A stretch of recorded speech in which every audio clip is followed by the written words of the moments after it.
Maghanap ka muna ng pera dyan para pambayad ng bahay. Wala na akong pera dito eh. Mahal, pwede ko bang matanong?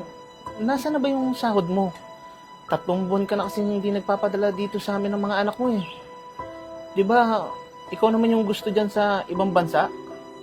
At ako dito sa Pilipinas para mag-alaga ng mga anak natin? Ano ba? Mahal ka ng asawa ko. Mahal, nasaan ka? May kasama ka ba dyan? RC, may tanong ako sa'yo. Pag ako ba nagkasala sa'yo, mapapatawad mo ko? Mahal, anong ibig mong sabihin? Niloloko mo ba ako? Niloloko mo ba kami ng mga anak mo? Totoo kasi yan, RC. Babae lang ako, alam mo naman eh. May kahinaan ako. Tsaka, may iba na ako dito sa abroad. Sorry kung hindi ko nasabi sa'yo. Tsaka nga pala, kaya wala akong pera. Na-invest ko na para sa bahay namin ni Jake para dyan sa Pinas. Sorry.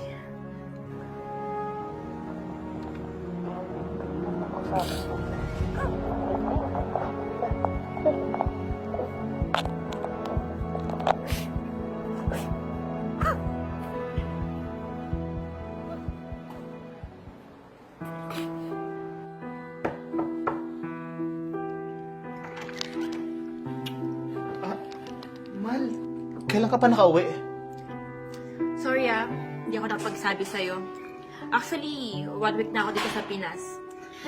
Pero don't worry. Pumunta ako dito para hindi kunin yung mga bata. Kukunin ko lang yung mga gamit ko. Tsaka yung mga bata, iiwan ko na sa'yo. Kasi napag-usapan na namin na bubuo na kami ng sarili namin pamilya. Yung kanyang anak lang. Nga pala, si Jake. Basta tol, ako pala si Jake. Arborin ko na muna yung asawa mo ha. Better luck na lang next time. Rachel, sandali. Pwede ba natin pag-usapan to? Hindi ko kasi alam yung sasabihin ko sa mga bata. Alam mo, kakalimutan ko yung mga nangyari. Yung mga ginawa mo. Tatanggapin pa rin kita. Patatawarin pa rin kita. Bumalik ka lang sa amin, Rachel. Kunin ko yung mga gamit ko. Ayoko maabutan ng mga bata. Ayoko ng drama.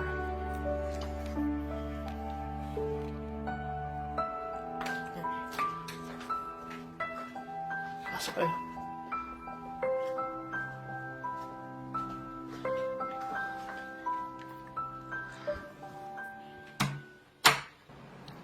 Tol, problemado ka na naman.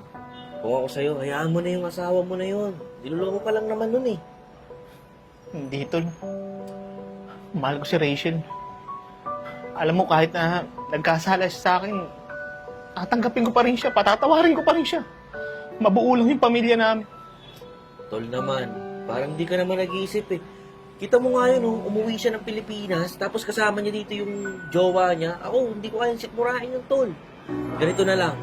Kunyari, may toothbrush ka. Ginamit ng iba. Tututbrushin mo pa rin ba yun? Kahit ginamit na ng iba? Pagdating kay Rachel, tol, oo. Patatawarin ko pa rin siya. Kasi gusto kong mabuo yung pamilya namin. Buo yung pamilya namin. Yung mga anak ko, may kilala pa rin na ina at ama. Kulit mo rin tol eh. Pero, basta, huwag mo kaming sisisi yung mga tropa mo ha. Hindi kami nagkulang ng payo sa'yo. Tigas ng ulo mo eh. Tol.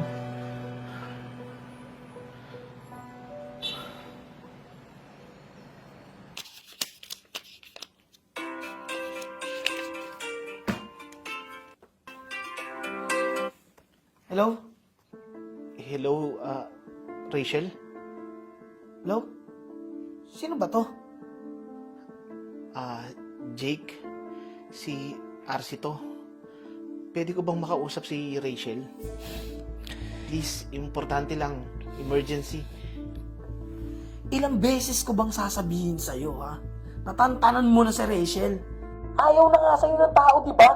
Bakit pa naipilit mo pa? Ito tatandaan mo ha. Huli na to. Rachel! Rachel!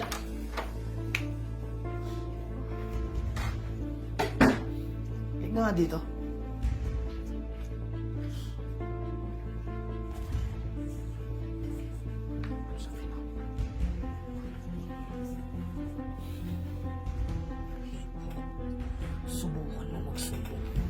malilindi ka pa sa akin. Tandaan mo yan. Hello, RC. Hello, mahal. Pwede ka bang umuwi dito sa bahay ngayon? Birthday kasi ni Prince eh. Hinahanap ka niya. Saka, wish niya sa birthday niya, kumpleto tayong pamilya dito sa bahay. Pwede mo bang pakiusapan si Jake? Kahit sandali lang. Para lang sa anak natin. Please. Ano ba, RC? Ano bang sabi ko sa'yo? Ayoko na sa inyo, di ba? Tantanan mo na ako. Huwag ka na umasa na babalik pa ako sa inyo. Magiging buo pa tayo. Huwag na! Tigilan mo na ako. Huwag mo na akong kukontakin, please.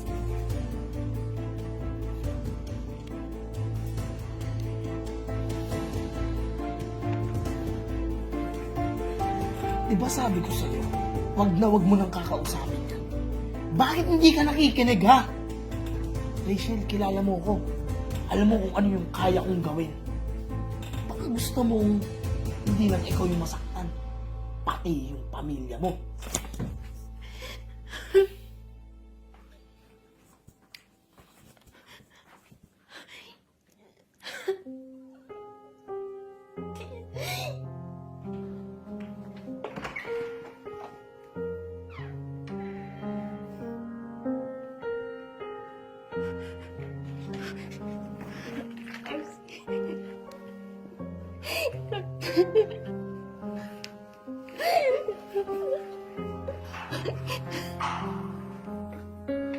Ano nangyari sa'yo? Bakit puro pasa at sugat ka? Sinasaktan ka ba niya? RC, patawarin mo ako. Nagkamali ako sa'yo. Walang hiya siyang lalaki. Ginagawa niya akong katulong.